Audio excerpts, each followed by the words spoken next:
Ang Espiritu sa Dios kinabuhi alang sa tanan nga mituo ug midawat kaniya.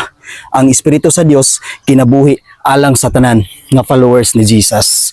Maong ikaw karon igsuon, kung tinuod ka nga anak sa Dios, tuuhi nga ang Espiritu sa Dios kinabuhi gayud. Ug patay gayud kita spiritually kung wala ang Espiritu sa Dios mukunsad og muhari sa atong tibuok nga kinabuhi. Galatia 5 bersikulo 25. Ang Espiritu mao'y naghatag kanatong kinabuhi, busa paharion nato siya sa atong kinabuhi. Mao na igsuon, kung tinuod ka nga anak sa Dios, kung tinuod ka nga follower ni Jesus, paharia ang Espiritu sa Dios sa imong kinabuhi.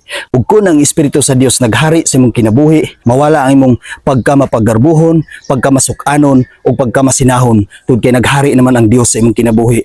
Ang imong kasing-kasing puno naman sa Espiritu sa Dios. Busa sa kanunay, aduna na kay pagtahod sa imong isig katawo ug aduna na kay kahadlok ug lig-on nga pagtuo ngadto sa Ginoo. Amen. God bless sa tanan.